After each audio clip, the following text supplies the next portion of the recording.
Oh, Melanie, you're muted. Yeah, thank you, Kris. You got Good it. afternoon. I'm Milene Aguiar from Toronto International. I'll be helping the presentation for today. Just a few notes before we start. Everyone will be muted, so we don't have any problems during the presentation. After the presentation, we'll have time for questions. We can use the Q&A box at the bottom of the Zoom page. Please use the option sent to everyone, not only to the presenter. We'll be recording this presentation so that everyone can watch it later. I'd like to welcome Kris Williams, who will present the webinar. Feel free to introduce yourself and start whenever you want. Awesome. Thanks so much, Melanie. It's great to see the group here today. I mean, a lot of familiar names, familiar faces. So hopefully I can cover my core material in about 35 minutes, and then we can reserve some more time for a sort of discussion and back and forth with the group. We developed something new, and we're excited about the research associated with the tools that we're putting together. And I think it would really benefit from everybody's input. I mean, this is a pretty there's a lot of expertise here, so I'm excited to share what we've been working on. And let me share my screen here first and make sure you all can see my slides. Can you folks see that? Yes, that's perfect. Okay, fantastic. All right, so you know what I'll do is talk a little bit about some background on real loss modeling. It'll be a review for most of the folks on the call today, but we'll cover it. And then I'll demonstrate a new modeling tool that we've been developing for some time and share some of the example outcomes that have been inspired from the use of that tool, and talk a little bit about how we're applying it in practice for our utility clients.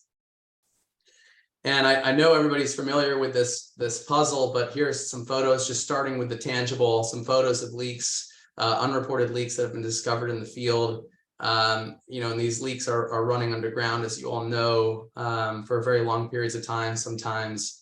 And there are some very big questions about how to go about finding these leaks quickly and fixing them. So there are quite a few tools available to utilities to find these leaks early, before they surface, before they break ground. And I've just highlighted a couple here. First, manual acoustic leak detections. These are technicians walking the system from left to right, if you will, listening to every accessible appurtenance for leak noise and flagging where they hear suspicious sounds, for utilities to come out and dig and hopefully find a leak to fix it. There's also some new technologies, including automated acoustic noise loggers that are sometimes installed permanently, sometimes they're lift and shift, sort of cycled throughout the service area, to monitor for continuous noise, usually in the middle of the night, and send leak alerts to utilities, again, to find a leak subsurface before it's caused more damage. And then there's also even satellite leak detection, where some companies are processing satellite data to identify points of interest. And we have some major questions about the accuracy of satellite leak detection based on our experience and some of the pilot work that we've been working on. So happy to speak to that and learn from others and their experience on that front too. But this suite of options for leakage recovery strategies and technologies keeps growing every year. And it seems like it's just growing at an accelerating pace over the last 5 or 10 years somehow. And that is leaving utilities, at least in our neck of the woods, with some really big questions. In the States, a lot of water agencies are still grappling with the first question: should we even look for leaks before they're reported? Should we be proactive about our leakage management strategy? And if so, you know, what are the best strategies and technologies to find leaks?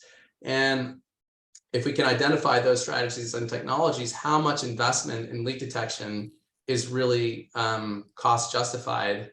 And I think probably, as a lot of folks have heard about, these questions are really top of mind for California water utilities in particular, because there are performance targets coming down from the State Water Resources Control Board, and agencies in that state will be required to maintain or meet a certain level of performance by 2028. So leakage reduction is definitely something that folks are really curious about. And I know there have been some really big conversations internationally too about leakage targets, especially in the UK. And so I'm sure others on the call would have much more insight into that than I would. And there are some prior modeling tools to help answer these questions. They typically seek what's called the economic level of leakage, where the costs of your leakage management efforts are balanced with the benefits of those efforts. So costs might include staffing and contractor costs for leak detection technicians, for example, or staff to monitor leak alerts from acoustic noise loggers, materials maybe. So perhaps you need to purchase materials to affect your leak repairs. There's equipment involved for noise loggers, even for technicians who are listening to the distribution system. They need listening equipment to be able to make contact with those service connections, valves, hydrants, and listen for leak noise. And then there may be service fees, associated with all of these activities. On the benefit side, this is just a partial list. I'm sure we could add to it, but finding leaks early reduces the total volume of water lost. And so you're able to avoid the production costs associated with that water that you would otherwise need to supply to the distribution system. You can avoid the consequence of failure. If that leak were to become more severe, for example, you didn't catch it early and it caused some property damage, or maybe that water flowed into a river or a stream and caused some fish kill, and now you're on the hook for some environmental fines. I mean, those are real consequences that utilities face associated with the leakage that they need to manage. And even in some extreme cases, we're seeing this in some places in California and in the West in particular, in the States, avoided supply expansion costs, where if you're able to bring leakage rates down, you can defer very significant infrastructure investments, which can be a huge benefit.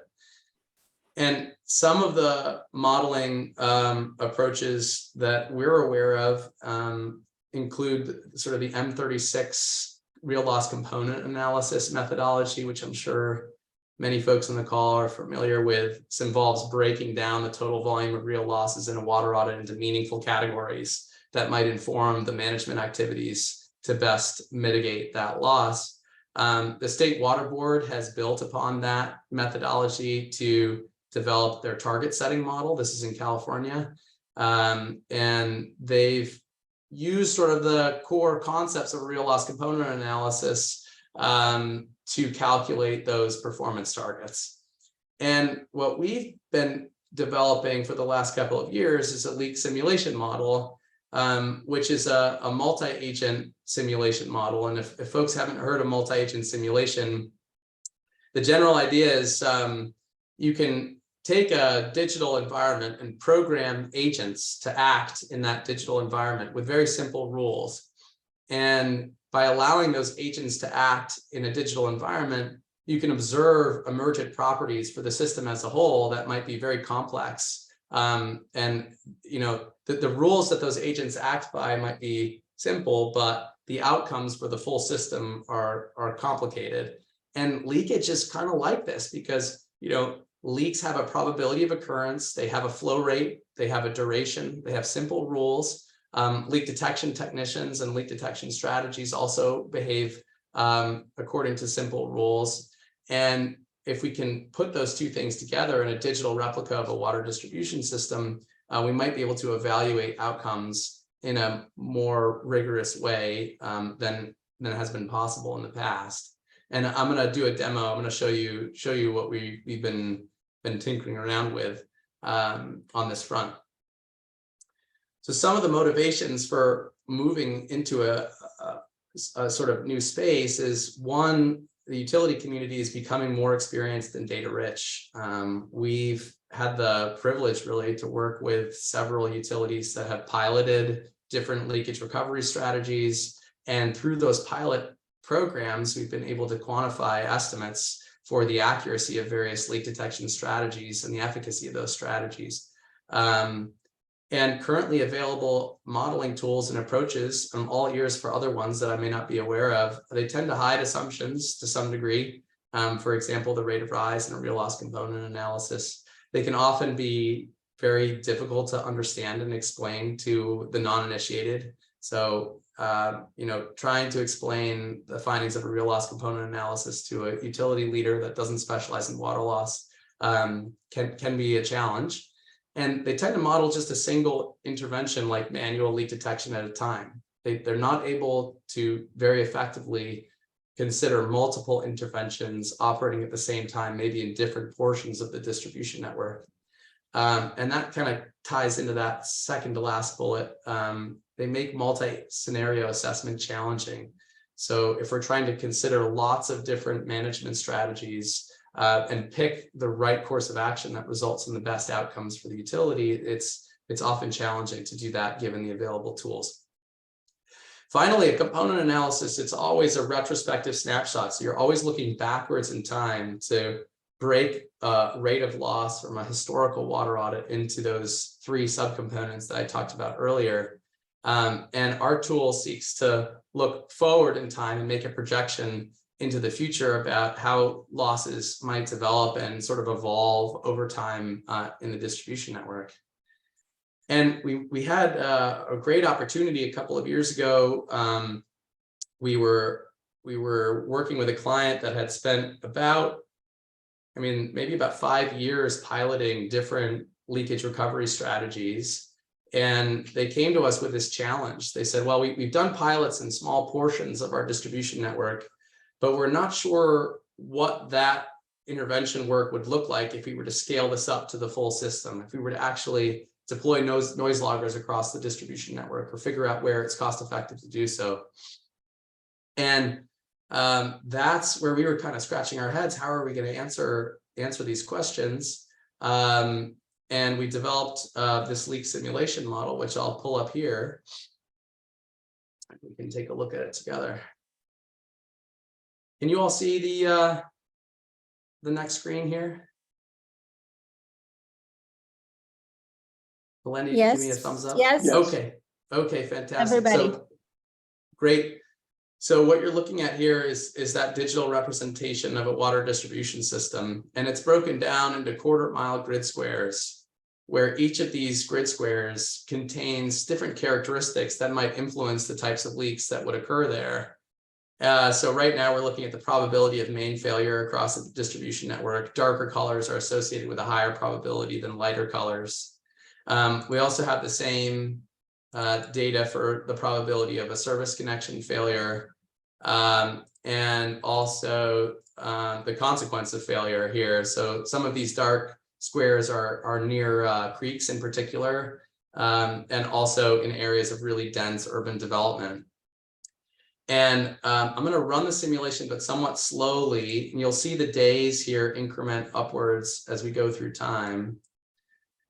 And you'll see simulated leaks crop up in this digital environment according to the probabilities of their occurrence. And some of these simulated leaks have a high flow rate, and those leaks tend to have a shorter duration because they surface quite quickly. Other leaks might have a lower flow rate and persist for a long period of time. Some of these leaks you can see are hanging around. And the assumption here is that when leaks surface, they're repaired reactively by the managing utility. And in this case, for this client that we were working with, they did have quite a fast response time on the order of a couple of days. And I'll run this a little bit faster as you can see. Perhaps more importantly, to the right here, we've got the total system-wide loss rate expressed in gallons per connection per day. So the water audit's key performance indicator there for real loss.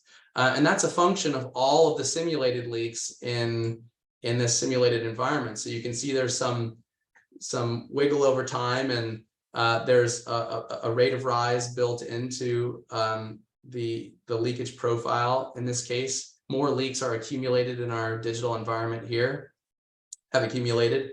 And I just want to point out that this cross section in our evolving leakage profile here really is a component analysis where gray leaks are essentially reported leaks. The red slice here is unreported leakage that has yet to be found by the managing agency. And then we have background leakage here in blue.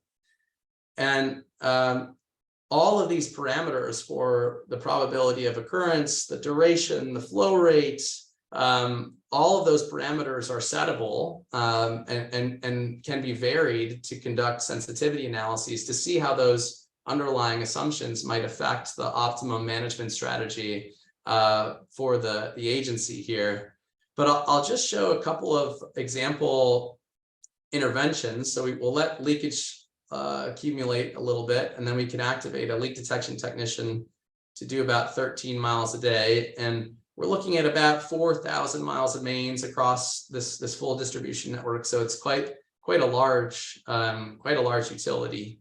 So let's activate our leak detection technician, and you can see that as that technician makes its way through the distribution system, makes their way through the distribution system, they're flagging some of these leaks for early repair. They're not finding everything, so they're not 100% accurate. As we know, leak detection technicians aren't perfect, but they are finding a lot of the leaks. And you can see the impact of that activity in the overall system-wide loss rate to the right.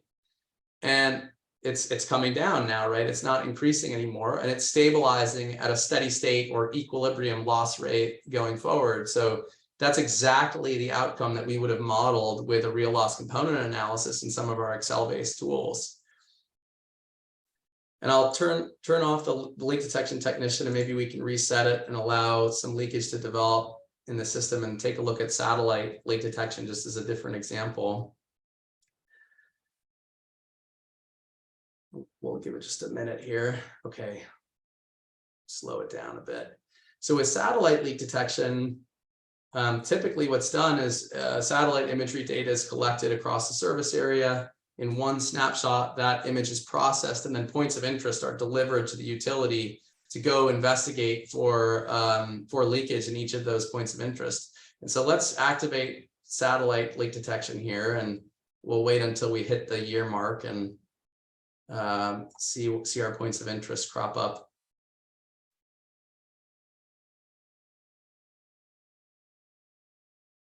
Hopefully it will do so. There we go. Okay, so you can see all these points of interest across the service area. Each red dot represents a separate point of interest. And if you look closely, you'll see some leaks do not have a point of interest associated with them. So that would be considered a false negative, where that leak was not successfully detected by the satellite leak detection team. And some of the leaks are detected, so they do have an associated point of interest. And we can let the simulation run and see one of our simulated technicians going around and investigating all of the points of interest, depending on his capacity or her capacity. And we can see, again, the impact on the system-wide loss rate as a whole. So those false negative and false positive rates that you're seeing here simulated are based on real pilot data that we've collected and analyzed as part of our research here. So interestingly, with the satellite images being collected once a year approximately, we're able to maintain leakage, but it's not coming down at the same rate as we saw for the leak detection survey itself, the manual acoustic leak detection.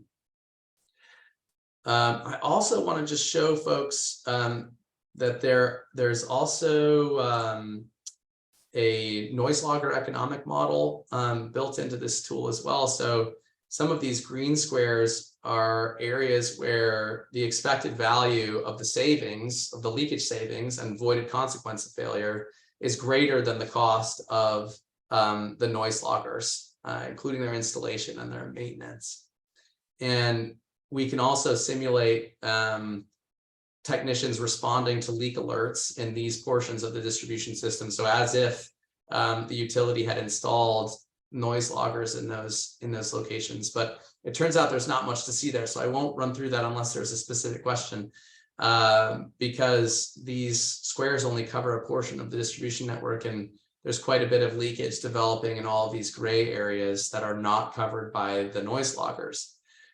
That said, we do have the ability in a multi-agent simulation to activate all of our leakage management strategies at the same time. And we can see how leakage is maintained over the long run under those assumptions. So there's the satellite image, and you can see our survey technician is going left to right. I'm running a little bit fast there, perhaps. So, you know, we were really excited about this interface and being able to visualize these different intervention strategies to make the reality of implementation more clear to those who aren't familiar with satellite leak detection, for example, or with manual acoustic leak detection. But the real power in this modeling approach involves iterative analysis. So sure, we can make one assumption for surveying the system at 13.5 miles per day. Well, what happens if we slow that down to 8 miles a day or 7 miles a day or 6 miles a day? So how can we do that kind of systematic analysis on this digital replica of the water distribution system? And that systematic analysis is super valuable because it's a lot cheaper to run experiments, these types of experiments, on a digital version of the distribution system than it would be to try something out in the real world. You know, certainly we'd love to try everything out we can in the real world, but it's just cost prohibitive at a certain point. So if we can develop, hey, you know, here's where we think the sweet spot is in terms of the costs and the benefits, just like we were looking at in the slides earlier, then that can help shape the recommendations for an optimum leakage management strategy. And I'll switch back to slides, and then we can look at the simulation again if you folks have more questions. But that iterative analysis, I mean, you know, I know everybody's muted, but I hope folks have seen the movie Groundhog Day. And if you haven't seen the movie Groundhog Day, you must check it out. It's a great film. So the premise is that, gosh, I'm blanking on this actor's name now here, but what's that? Bill Murray. Bill Murray, thank you. Bill Murray. Thank you, guys. So Bill Murray wakes up on Groundhog Day, and he's not a very nice guy, and he sort of goes through the day, and I think he ends up dying, actually, and he realizes that he's stuck in a time loop and he has to live that same day over and over and over again. And well, what he does is he ends up just trying a whole bunch of different things to try to figure out how to get out of this time loop, how he can break this never-ending cycle. And he does some pretty funny things to do it, but ultimately he figures out that the meaning of life is true love, and that he needs to fall in love in order to break that time loop. And so, you know, Groundhog Day is to the meaning of life as the leak simulation is to the economic level of leakage. And I think, you know, the economic level of leakage is in sometimes it's an equally elusive concept to really pin down and practice. But we're really loading a set of initial conditions in our simulation model that defines the parameters of the leakage that will occur in our digital environment. And then we're specifying varying intervention parameters, whether that's the level of manual acoustic survey, or the coverage, the % coverage of acoustic noise loggers, or the frequency of satellite image data collection, or its accuracy. And then completing maybe a 15-year model run to see what the outcomes are under that naive set of intervention parameters, and then repeating that as many times as we want, maybe hundreds of times, to summarize all the model data, the model run data, and look at which levels of effort and which suites, which mixes of different interventions strategies have the best outcomes, both on a resource management level, and also just in terms of leakage rates and leakage reduction rates, but also in terms of economics, where the greatest benefit is for the least cost. And I'll show just one example. So here's one initial set of conditions where, again, we've got a rate of rise of hidden leakage here. We've got loss on the y-axis and time on the x-axis. We've got some reported leakage ongoing, and then some rate of background loss as well. And here's several different satellite leak detection scenarios. This is just 3 model runs, assuming a different false negative rate. So at a 70% false negative rate, that's to say 70% of the leaks were not detected by the satellite image. They're missed by those points of interest. if that sounds high, then you're on track, because it is on the high end. But even at that level, you can see leakage reducing slowly over time. If the false negative rate is at 80%, like we saw in the simulation earlier, the resultant rate of loss is stable, whereas in our baseline condition, it was increasing in the gray. And at 90%, we're not even able to keep pace anymore. The leakage rate is increasing over time. And you can see the sawtooth pattern here, where here's where a satellite image was collected. So some of those leaks were discovered, and the loss rate for the system was reduced to some degree. And then we got a rate of rise, and then another satellite image was collected, and so on. And we're still learning more about where satellite leak detection might be more or less accurate through some of our pilot programs. We have some pretty exciting ones ongoing at the moment, and unfortunately I don't have results to share quite yet, but we'd love to share those with you when we're able. And I think this finding really underscores that the accuracy of satellite leak detection is very important, fundamentally important, to determine what the outcomes will be for leakage management in a distribution network. Here's another example for some iterative analysis, where on the y-axis again we have the projected real loss rate in gallons per connection per day, and on the x-axis we have the level of effort, so the number of miles surveyed per day.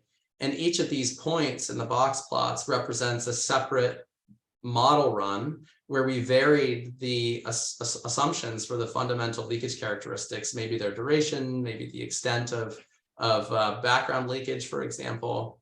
And so you can see a spread of potential outcomes at a survey rate of 2 miles a day. And if we increase the survey rate to 4 miles a day, we're seeing less and less projected loss in a future year. But it does kind of plateau, right? You can see there's diminishing returns on the investment as you increase beyond, say, about 6 or 8, maybe 10 miles of main surveyed per day for this particular distribution system. Now, you know, if this is not a hard and fast rule that we can apply to other systems, unfortunately, because systems vary in size and they vary in their leakage characteristics. But I think this just showcases some of the power of iterative analysis and running many scenarios with several different assumptions to capture kind of a range of potential outcomes given the uncertainties associated with modeling leakage that's happening underground. You know, we can't see it, and so it's very difficult to have really hard data to estimate leak durations, for example.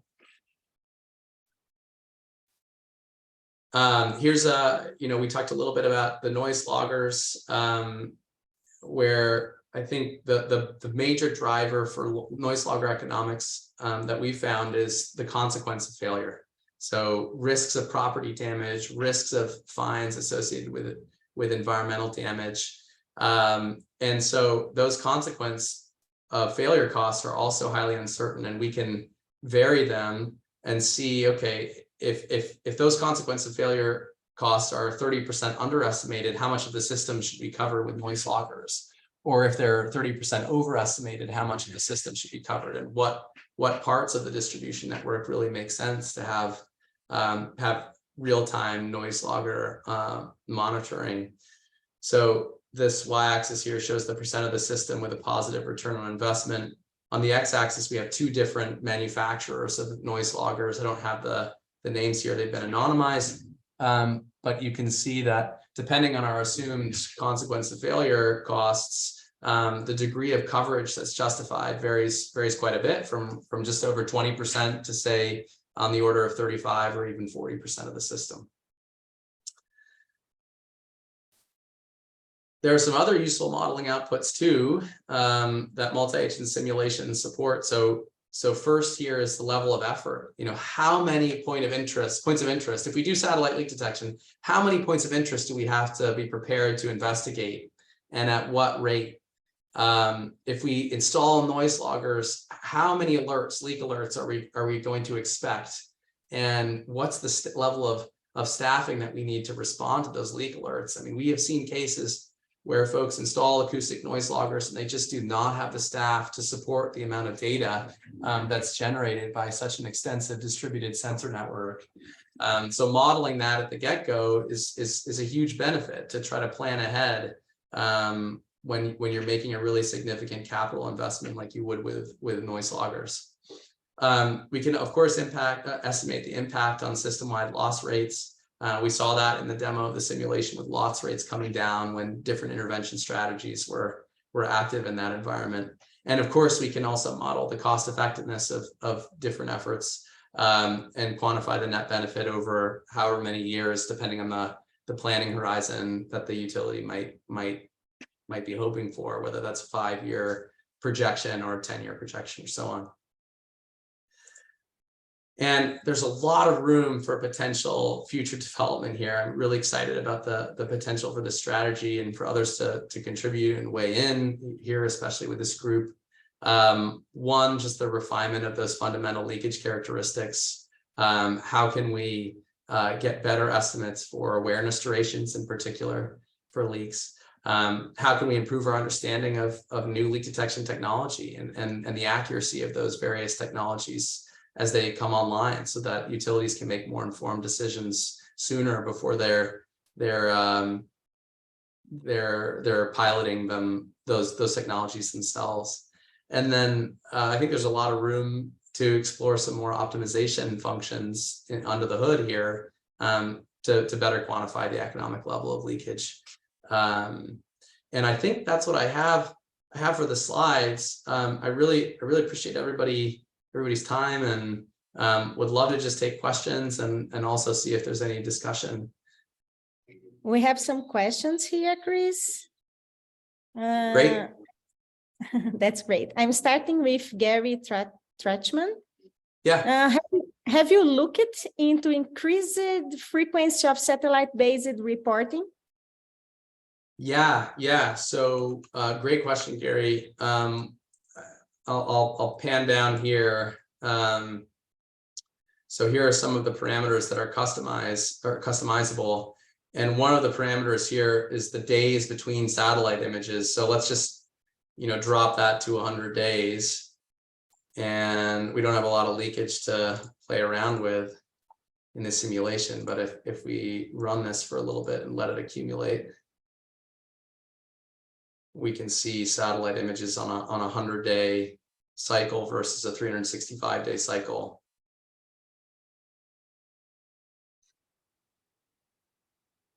All right, that's probably enough leakage to play with there.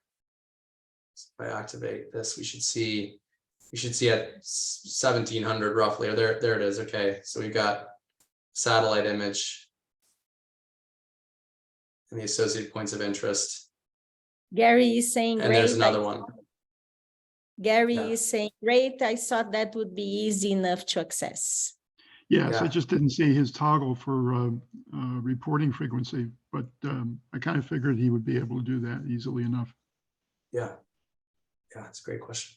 And you could see there, they didn't even have the simulated management strategy there. They didn't even have enough time to get through all the points of interest when the next satellite image was collected. So it points to the need for additional staff to clear out that backlog of points of interest before you take your next. Can you then show the results of the two different frequencies side by side? You can, but not live. So we could set up one of those systematic experiments where we're setting the parameters programmatically, and we're running that 15-year or 10-year or even 5-year projection out forward. And so you'd have graphs like this, but instead of varying the false negative rate, you'd have the image frequency instead. Yep. Okay, next one. Alan White is asking, how effective is satellite leak detection in highly urbanized areas, like most ground is buildings or pavement? Paul Farner has answered this, like from my experience, it's not good, but do you like to add something? Yeah, I would echo Paul's response there. I mean, I think some of our pilots suggest that the false negative rates on the order of 80 or 90%, where 80 to 90% of the leaks are just not detected And most recently, we've been doing manual acoustic leak detection at the same time and in the same areas as satellite leak detection. So we're able to overlay the findings from both of those strategies for the same portions across. I think we've done several hundred miles now of coverage there. And I think in urban areas in particular where the surface is impermeable, right? You can't see water from above. It's particularly weak. Great question, Alan. Another one from Alan. In a multi-agent simulation, are the interventions linked or correlated? In other words, do they affect each other or do they act independently? If I'm understanding your question, Alan, they act independently, but they're acting at the same time in the same simulated environment. So the interrelationships of those different intervention strategies are considered in the overall outcome for the system as a whole. Did that answer your question, Alan? I think mostly. I mean, I was thinking if a certain satellite frequency was done, would that structure a change in leak detection frequency, for example? I mean, does one affect the other? Sounds like it doesn't. Yeah, you could investigate that. You know, if you set up your experiments such that you do just a little bit of manual acoustic survey and maybe a lot of satellite, and then the next scenario you do a little more manual leak detection, a little less satellite, and so on and so forth. So you get a range of outcomes with all mixes of those two intervention strategies. You could see what the cost benefit ratio would be for each of those cases, and pick which mix resulted in the optimal outcome. Is something we haven't done because we have so many questions about satellite leak detection. But well, I was thinking of the case where, if you reduce pressure, the economic intervention frequency for manual leak detection gets, longer. Changes. Yeah, and that's Alan Lambert, wrote that up a long time ago. But anyway, yeah, a lot of these concepts are not new. I mean, we're standing on the shoulders of giants, and many of them on the call today, and just building upon the available tools there. But yeah, pressure reduction. We do have the capability to model the impacts associated with pressure reduction in the system, and although we haven't done it, you could do it on a per pressure zone basis, which I think is really exciting. Instead of just doing it for the system as a whole. Well, yeah, I had that question a little further down, and so did Paul, about pressure, either just plain reduction or modulated, advanced type pressure management, but or DMAs, I mean, totally. I mean, so I would think it'd be cool to include those options. Yeah, agreed. I'm on board. So he already answered your next question, Alan. Was there any reason to not consider DMAs in modulated PRVs? So it's answered. Is it answered? Well, was it, or maybe to be blunt, why didn't you include those? Was that because you didn't have the pilot data in that location, or some other reason? Or I'm just curious. Yeah, it's a great question. So in this case, we had analyzed some pilot data from DMAs that this utility had attempted, and the DMAs in their system were just cost prohibitive, and so we didn't actually end up. It didn't even make the cut for the simulation model, actually. Part of the reason there was really twofold. I mean, construction costs in this area were just astronomical, way more expensive than other places in our experience, and also the system's heavily looped, so it's very difficult to isolate zones without needing many boundary meters. And as you guys know, the more boundary meters you have, the more uncertain your loss assessment in those zones are. And so it didn't seem at the get-go that DMAs were we're going to be a good strategy for this utility. That said, Alan, though, we may have an opportunity to add DMA modeling capabilities to this simulation in the near future, and so I'm excited to explore it. It's definitely top of mind, right along with pressure there. I mean, if there are pressure zones, I think it might be. I mean, my modeling of this, the small amount of pressure reduction can make a huge difference. And, Totally. Anyway, I'm sure Paul might have some, since he asked the same question, he might have a comment or want to probe the topic a little bit more. But, sure. Thanks, Alan. Sure. Well, Melanie, you did. I'll try to make it faster now so we can answer everybody. Paul Fanner, does the model vary the spacing of noise loggers based on the infrastructure materials? And does the model simulate the impacts of pressure management? Yeah, so second question, yes. First question, no. And that's something we could definitely refine here. And especially knowing that some acoustic noise logger manufacturers won't even recommend their loggers for certain pipe materials. That would make a lot of sense.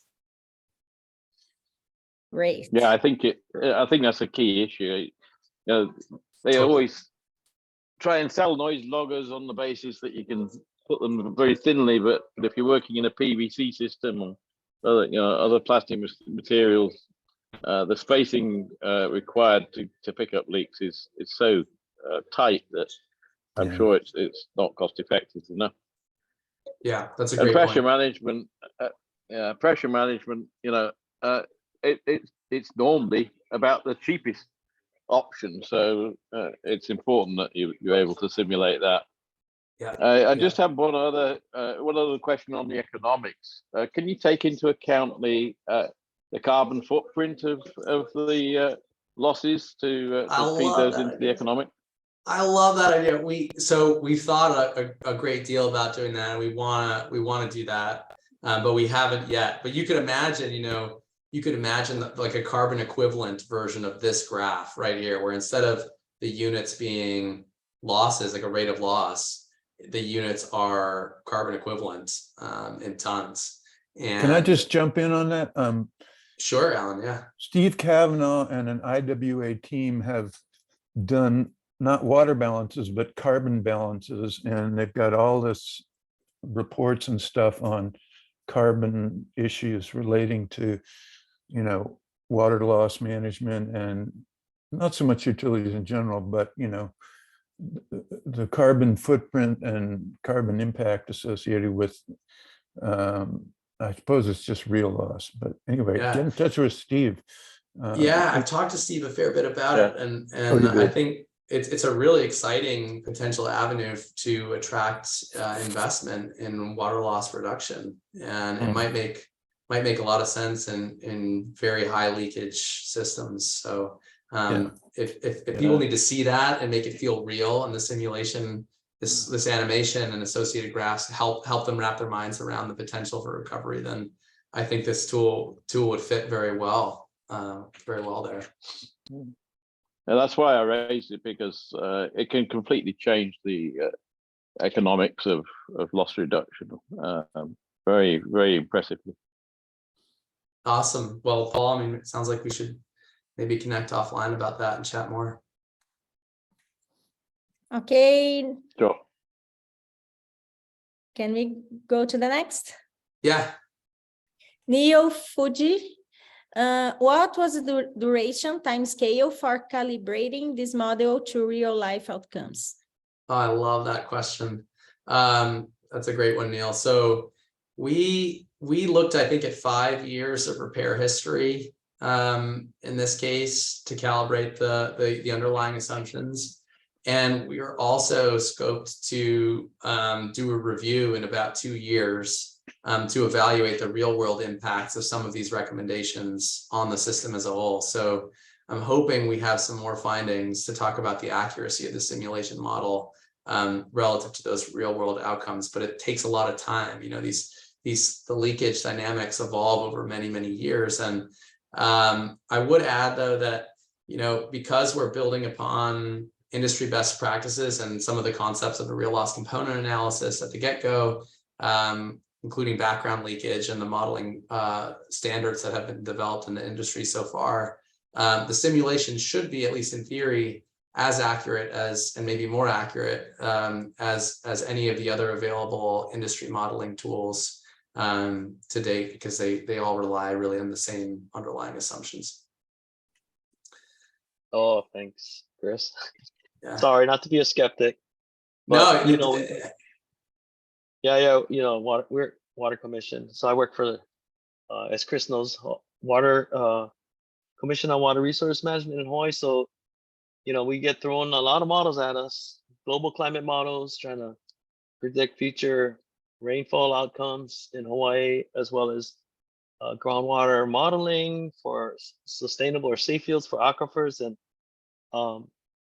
there's just a ton of uncertainties, a ton of estimates. And that's always a question we ask is like, does this simulate real life? Right. And so anyway, but no, thanks for answering that, Kris. That's 5 years is pretty good. Lava flows, Gary. That's another one. They got models for those too. Yeah, but Neil, you bring up a really important point, and as we deploy this model more and more, we'll just keep learning. So we're always looking for more partners to help us with that calibration process, and hopefully they learn something from the model too when we calibrate it for them. Hey, sorry, may I ask a real quick follow-up question? Sure. Did you use an existing hydraulic model, or did you guys build it, or what did you use? Just quick question.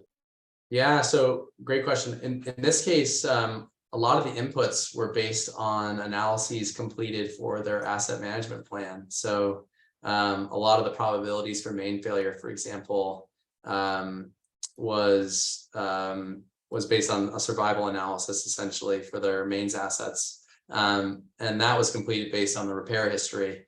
It all kind of comes full circle there. But I think one more point there, many agencies are building asset management plans and assessing the likelihood of leakage, of failure across their distribution network to prioritize mains that should be replaced, right? I mean, that's a huge puzzle facing the utility community. But those same modeling efforts can also be used to calibrate a leakage simulation model. So it's just another benefit if you have done those modeling efforts, that can be an input for this tool. Thanks, Kris. Yeah. Okay, next one, Kris Lauber. Our interest in satellite leak detection is for rural PVC mains, in which acoustic leak detection on direct contact points cannot hear the main leaks. Presently, doing DMAs and step testings to identify and measure areas of main leaks and then ground mic to locate and pinpoint. Can satellite be an alternative to DMAs on rural PVC systems? Whew. That's a heavy question that I can't answer at the moment, but it's something that we could look into more, maybe with the help of the simulation model, to try to evaluate both of those scenarios. If you had a DMA and we simulated it, what are the outcomes if you just keep your DMA monitoring versus switching over to satellite? My suspicion would be that the DMAs would win, but would have to crunch the numbers to give you a hard answer. Okay. Next one, Imad, I don't know what I'm sorry, guys, I can't pronounce it. It's a Brazilian girl trying to talk in English here. Pressure would be a good parameter to take into consideration for your overall leak simulation model. Yeah, it's not really a question, but it was just like a comment that I had to throw out there. So, and how can I mean, overall, it looks great. How can I speak your name here? That's right. You're right. It's Imad. Imad. Yeah. Barbara Hathaway, what conversion rate have you used for noise loggers POI? So how many POI raised by noise loggers are you saying to confirm it as leaks? I see. Are you I see. saying are confirmed as leaks? So what's the what's the true positive rate? Barbara, I might need to get back to you on that question. Right now, what I can show you here is the false negative rate is 20% and the false positive rate is 6%. And that's based on the pilot experience with this particular utility. We have had a lot of variability in the success of and accuracy of acoustic noise loggers across different systems for, as of yet, unexplained reasons. So don't take those numbers as hard fact. Okay, thanks. I'll email you about it. Perfect. Perfect. Thank you. Kris Lauber, anyone know of a case study where satellite was able to reduce losses below an ILI of 1.0 because it can identify leaks not able to hear from a standard acoustics? I have not, but I'll let others weigh in on that one. No, not if they I. have. No.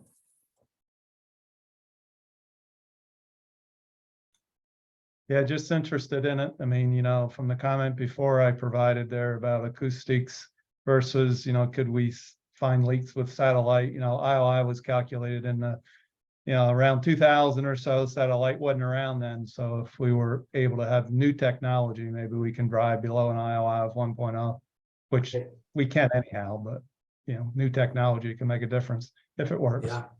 Yeah, Well, it works. as Gary knows, the city of New Braunfels in Texas has done a lot with satellites, and I don't know what their ILI is, but they have made, am I not right, Gary? They've made considerable improvements with the satellite. Yeah, it's better than it was before. They still, you know, their targeting is suggesting that they need to do better. Yeah. And Yeah. they'll probably look at some alternatives or complementary activities, shall we say? Yeah. Yeah. Yeah. I know we've got a few minutes over, but if you got time, I can show the pressure modeling capabilities here. Well, that would be interesting. Let's just reset here and let some leakage accumulate again. Okay, that's probably enough to play with. So here's the system pressure. Overall average pressure is at 83 PSI right now. And if we were to drop it, go on this a little bit faster, we can see the associated impact on the loss rates there. Change, yeah. And the N1, for those of you who are familiar with modeling pressure leakage relationships, the N1 is also another parameter that can be adjusted here. Again, that's for the system as a whole. You know, we haven't done it on a per pressure zone basis, but that's where we're headed. Looks good. Yep.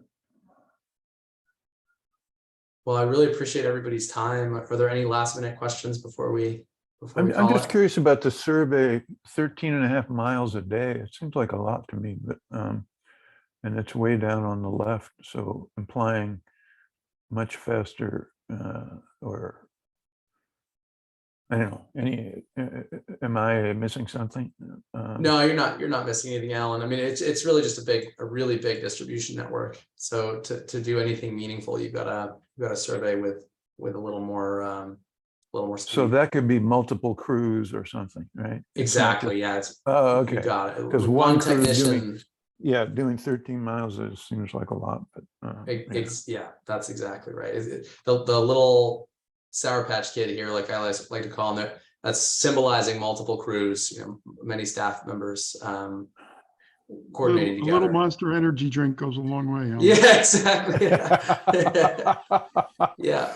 Well, you know, one of the things I've looked at is the sort of quick and dirty, just check the hydrants with sticks type of survey versus the much more detailed ones. And, you know, the first costs a whole lot less than the latter, but those trade-offs, I don't have good economics on those, and it may be that you do the first one and then zero in with the second one on the, I'm just thinking out loud, but the rate at which you proceed on leak detection is important to think about.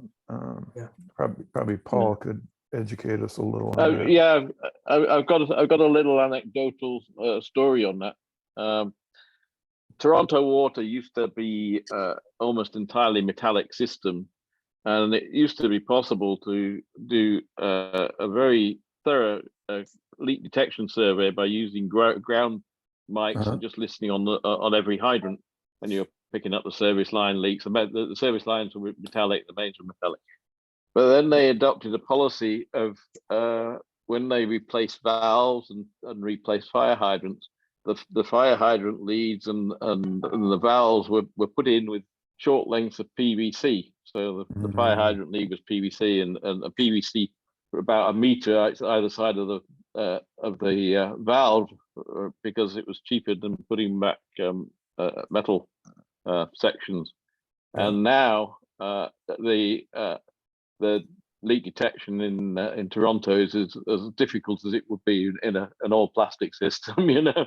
And you really now need to do a complete survey of every fitting and every service connection to pick up the leaks. So yeah, it's the two ends of the spectrum. Hey, Mark, sounds like you got another question. I don't really have a question. I just had a comment on satellite imagery versus, DMAs and using traditional boots on the ground leak detection equipment. In my conversations with John Stevens, with Astera and Cynthia with, you want me to turn my camera on? Sure. Just if you want. No, I don't really. I'm good. Is that, I think it would be possible to get it down to get your ILI down to a 1, but it comes down to an economics question. Yeah. Satellite imagery is about $60,000 to $80,000 per scan. And, you could do the scans and then go out and investigate the POIs, but it's just economics. And certainly satellite imagery has assisted quite a few utilities, not only in Texas, but across the world. But once again, it comes down to economics. It's quite expensive, but yes, it does work. But you also have to understand that satellite imagery is just another tool in the tool belt. It's not an end all. It's not one's better than the other. It's just another tool. All right, I'm good. Yep. Thank you, Mark. Enough said. It's all about the gallons and what they're worth and how much it costs to find them. So you're quite right. Yes. Yeah. Guys, I'd like to thank you all. Kris, if you like to say goodbye to everybody. Thank you, everybody here. Thank you, Kris. Thanks all. Would you like to add something? I'm good. Just, feel free to reach out if you have any questions, and happy to chat. Thanks, Kris. Thank you very much. Thanks, Kris. Thanks very much. Thanks all. Bye, guys. Thank you. Bye. Bye.